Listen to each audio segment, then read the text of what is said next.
So without further ado, I would like to introduce and bring up Senator Frank Chacon, one of the sponsors for this legislation today.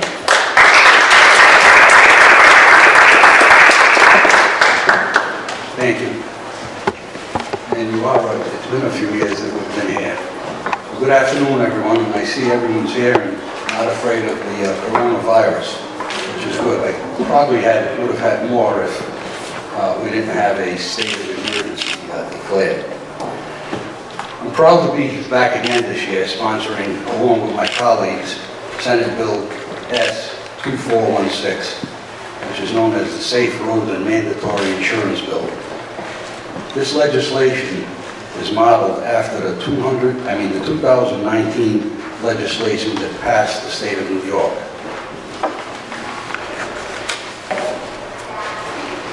Let us make one thing clear. This is not about immigration. Immigration should be handled in Washington, D.C. This is not immigration. This is about making the public safe, making communities safer, and helping reduce the number of fraudulent identifications and licenses. Presently, there are 15 states and 2 jurisdictions that have passed legislation similar to this legislation. We in Rhode Island like to compare ourselves to our neighboring states and to California when we draft our legislation. But when it comes to this driver's bill that I've been sponsoring for several years, it seems that our people in the General Assembly have weak knees and have unfounded excuses on why they should not pass this bill.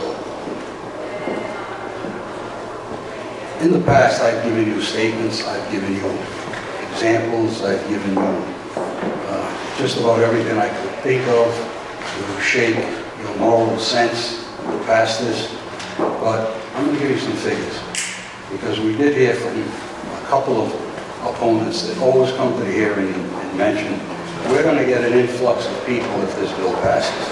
That's not true. If that were the case, they would have gone to any one of the 15 different jurisdictions. In Connecticut, in 2013, Connecticut passed legislation that became effective in January of 2015. They didn't just pass the legislation, they analyzed it and did statistics on it.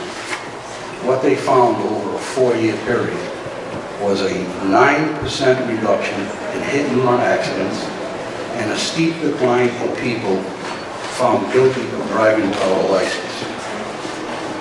So you have Connecticut that's already showed that this works.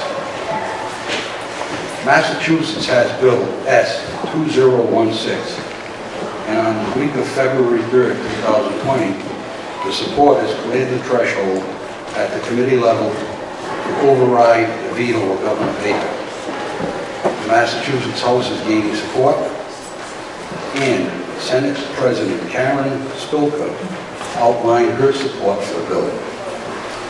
It is time that Rhode Island politicians realize that not passing this legislation deprives a group of residents within our state of the ability to obtain proper medical care when needed, better employment and upward employment, and healthier markets to buy their groceries from. In closing, I'm proud to state that I have 20 senators out of 38 on the bill in the Rhode Island Senate.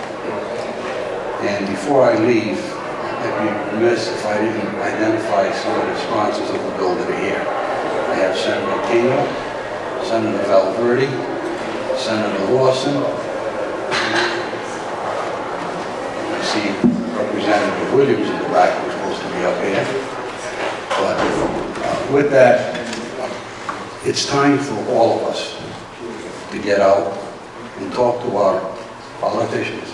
I know we still have 18 on my side, and I've talked to the Republicans, which are 5, and they're opposed.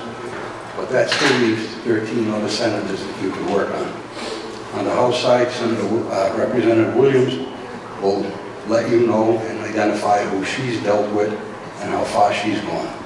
So with that, I thank you, and I hope we can all work together to get this passed this year, because it will help the state of Rhode Island.